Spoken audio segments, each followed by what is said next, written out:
चलिए स्टार्ट करते हैं आज सेट नंबर 19 से। पहला क्वेश्चन है, किस क्षेत्र को मरुस्थल माना जाएगा? तो याद रखिएगा, जहां 25 सेंटीमीटर से कम वर्षा होती है उसे मरुस्थल क्षेत्र माना जाता है। Great Sandy, Gibson, great Victoria ये ऑस्ट्रेलिया का मरुस्थल है। तकला-मकान चीन का मरुस्थल है। कौन सा यमुना की सहायक नदी नहीं है? तो घाघरा यमुना की सहायक नदी नहीं है। गंगा की सबसे लंबी सहायक नदी यमुना है। किस दर्रे से होकर ब्रह्मपुत्र नदी भारत में प्रवेश करती है?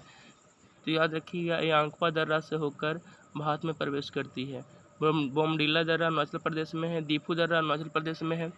बनिहाल, पीर पंजाल, जोजिला ये दर्राएं सब जम्मू कश्मीर में है। माना, नीति, लिपुलेख ये दर्रा उत्तराखंड में है।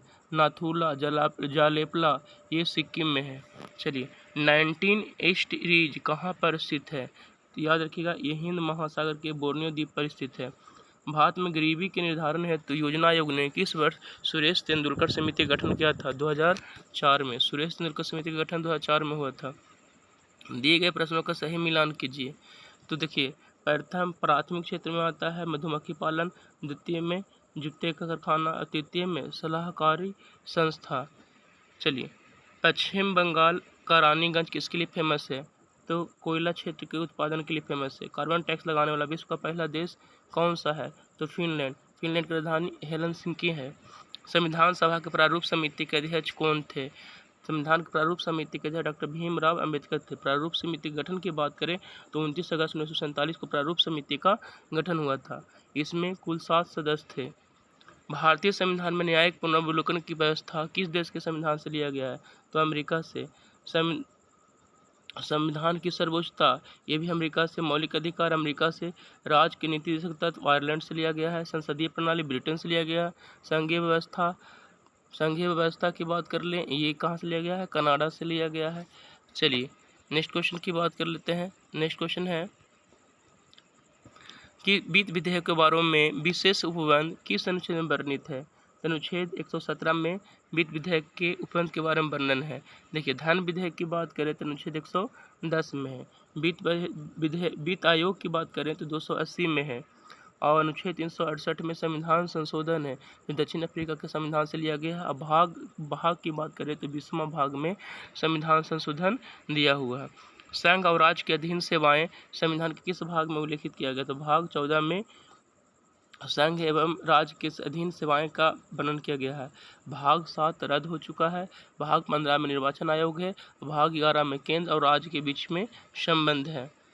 चलिए, नेक्स्ट क्वेश्चन है, बंदी प्रत्यक्षीकरण इसका मतलब होता है सशरीर प्रस्तुत करना 24 घंटा के अंदर। परमादेश हम आदेश देते हैं। प्रतिषेध अधीनस्थ न्यायालय के लेख। अधिकार परीक्षा किस अधिकार से? एक और होता है उत्प्रेषण। ठीक है, देखिए, ये सुप्रीम कोर्ट रिट जारी करता है और हाई कोर्ट भी रिट जारी करता है। सुप्रीम कोर्ट अनुच्छेद 32 के तहत ये सब रिट जारी करता है, जबकि हाई कोर्ट 226 अनुच्छेद के तहत इसे रिट जारी करता है। चलिए, संसदीय शासन में वास्तविक कार्यपालिका शक्ति किसके पास होती है? तो प्रधानमंत्री। देखिए, संसद अनुच्छेद 79 में है, राज्यसभा 80 में है, लोकसभा 81 में, प्रधानमंत्री का उल्लेख अनुच्छेद 74 में है। कौन एक संघीय बजट की तैयारी और उसके संसद में पेश करने के लिए उत्तरदायी है? आर्थिक कार्य विभाग। ठीक है, वार्षिक वित्तीय विवरण की बात करें तो अनुच्छेद 112 में है। उच्च न्यायालय में संविधान के निर्वाचन से संबंधित मामलों की सुनवाई करने के लिए न्यायाधीशों की संख्या कम से कम कितनी होना चाहिए? तो 5। सुप्रीम कोर्ट अनुच्छेद 124 में है। सुप्रीम कोर्ट के बारे में अनुच्छेद 124 में लिखा हुआ गठन के बारे में। औरंगजेब के संबंध में कौन सा कथन गलत है? इसने गुरु अर्जुन देव को फांसी दिला दिया था, ये गलत है। इन्होंने गुरु तेग बहादुर 9वें गुरु तेग बहादुर की हत्या करवाई थी। औरंगजेब सभी धर्म को मानता था, बिल्कुल सही है। इसने पुनः जज कर लगा कि बिल्कुल सही है, लेकिन ये गलत है। औरंगजेब ने सिखों के 9वें गुरु तेग बहादुर की हत्या करवाई थी। नेक्स्ट क्वेश्चन की बात कर लें। विजयनगर आने वाले प्रमुख विदेशी यात्री डोमिंग पायस किसके शासनकाल में भारत आया था? तो देवराव द्वितीय के समय में भारत आए थे। चलिए, वैदिक सभ्यता में आर्यों की प्रशासनिक इकाई को कितने भागों में बांटा गया था? 5 भागों में। सिंधु घाटी की सभ्यता की सबसे बड़ा स्थल कौन है?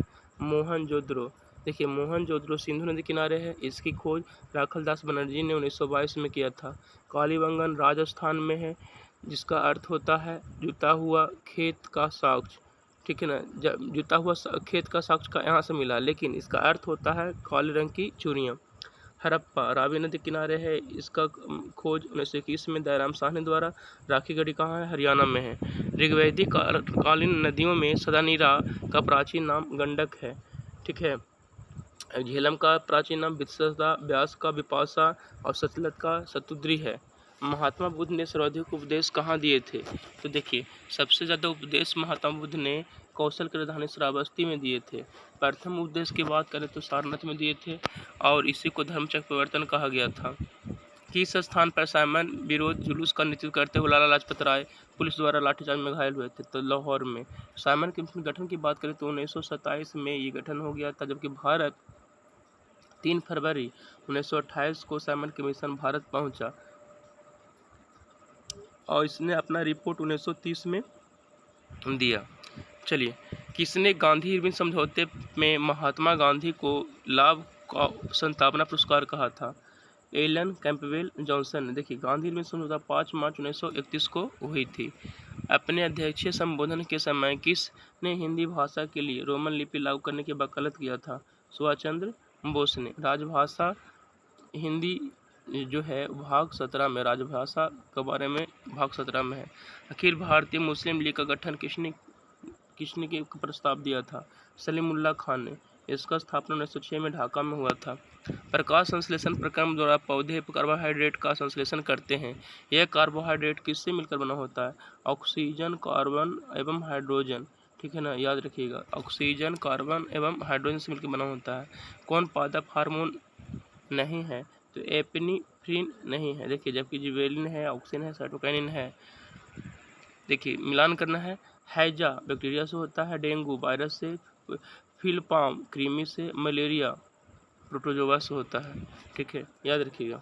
चलिए नेक्स्ट क्वेश्चन की बात कर लेते हैं। नेक्स्ट क्वेश्चन है अम्ल धातु कार्बोनेट के साथ अभिक्रिया करके कौन सा गैस का निर्माण करता है? तो कार्बन डाइऑक्साइड का निर्माण करता है। इसे चाकू से काटा जा सकता है? तो चाकू से काटे जा सकने वाला सोडियम है और पोटेशियम। देखिए सोडियम को केरोसिन तेल में डुबो कर रखा जाता है। हाइड्रोजन का रेडियम से क्रिय समस्थानिक तत्व कौन है? ट्रिटियम। ट्रिटियम है हाइड्रोजन का रेडियो समस्थानिक तत्व। देखिए रेडियो समस्थानिक तत्व की बात कर रहा है तो क्या हो जाएगा? ट्राइटियम। जबकि खाली समस्थानिक हाइड्रोजन के 3 समस्थानिक होते हैं, प्रोटियम, ड्यूटेरियम और ट्रिटियम, जबकि बात हो रहा है रेडियो समस्थानिक का, इसीलिए आंसर होगा ट्रिटियम। एसिटिलीन का रासायनिक सूत्र होता है C2H2। ब्लैक गांधी उपनाम किसका है? मार्टिन लूथर किंग का। ऑस्कर के लिए नामित प्रथम भारतीय फिल्म है मदर इंडिया, ठीक है ना, याद रखिएगा मदर इंडिया, ठीक है। लगान 2001 में इनको ऑस्कर से नामित किया गया था। सलाम बम 1988 में, पहेली 2005 में, ठीक है ना, फिर सिर्फ नामित हुआ था, मिला था किसी को नहीं। विश्व शिक्षक दिवस 5 अक्टूबर को मनाया जाता है। मंडप और रथ की शैली के मंदिर की विशेषताएं हैं? तो मामलम शैली की विशेषताएं हैं। चलिए निपक आंदोलन के प्रणेता कौन थे? तो दादू दयाल, ठीक है ना। चैतन्य बंगाल के संत थे, ज्ञानेश्वर महाराष्ट्र के थे और नामदेव भी महाराष्ट्र के थे। ये सब उसी अलग अलग राज्य से संबंधित थे। खेल ही जीवन का सिद्धांत किसने दिया था? जॉन डेवी ने। चलिए कुछ इंपॉर्टेंट पॉइंट है उसको भी देख लेते हैं। पहला प्रश्न है, पहला फैक्ट है, सम्राट अकबर का राज्याभिषेक हुआ था 14 फरवरी 1556 को कौलानौर पंजाब में। अकबर का संरक्षक बैरम खां था। 5 नवंबर 1556 को अकबर हेमू के बीच में पानीपत की दूसरी लड़ाई हुई, जिसमें अकबर विजयी हुआ। 18 जून 1576 में अकबर और महाराणा प्रताप के बीच में हल्दी घाटी का युद्ध हुआ, जिसमें अकबर विजयी हुआ। हल्दी घाटी के युद्ध में मुगल सेना के नेतृत्व मान सिंह ने किया था। अकबर ने जैन धर्म के विद्वान हरि विजय सूरी को जगत गुरु की उपाधि दी। जब्ती प्रणाली की शुरुआत अकबर के शासनकाल में हुआ था। मुगल काल में दहसाल बंदोबस्त व्यवस्था की शुरुआत हुई। याद रखिएगा दहसाल बंदा 1580 में शुरुआत हुआ था, ये टोडरमल के कहने पर हुआ था। दीन इलाही धर्म को स्वीकार करने वाला प्रथम में हिंदू बीरबल था, ठीक है। दीन इलाही धर्म की बात करें तो ये 1582 में शुरू हुआ था। अगर दीन इलाही संबत की बात करें तो 1583 में शुरू हुआ था। अकबर के समय दसवन, बसावन एवं अब्दुल समद प्रसिद्ध चित्रकार थे। इसने तानसेन को कंठाभरण बानी विलास की उपाधि दी थी। अकबर ने ही अनुवाद विभाग की स्थापना की। अकबर ने गुजरात विजय के उपलक्ष्य में बुलंद दरवाजा का निर्माण करवाया, जो भारत का सबसे ऊंचा दरवाजा बुलंद दरवाजा है। अकबर नगारा वाद्य यंत्र बजाने में निपुण था। अकबर के दरबार में नवरत्न रहते थे। इसके शासन प्रणाली की प्रमुख विशेषता मनसबदारी प्रथा थी। अकबर ने आगरा का लाल किला, बुलंद का दरवाजा, पंचमहल, दीवाने खास, इलाहाबाद का किला एवं लाहौर का किला का निर्माण किया। अकबर अबू समद को सीरी कलम एवं मोहम्मद हुसैन को कश्मीरी को जरी कलम की उपाधि दी थी। अकबर द्वारा जो कुछ किए गए कार्य हैं उसे देख लेते हैं। दास प्रथा का अंत अकबर ने 1562 में किया। अकबर ने तीर्थ कर की समाप्ति 1563 में किया। अकबर ने जजिया कर की समाप्ति 1564 में किया। फतेहपुर सीकरी की स्थापना अकबर ने 1571 में किया। इबादत खाने की स्थापना अकबर ने 1575 में किया।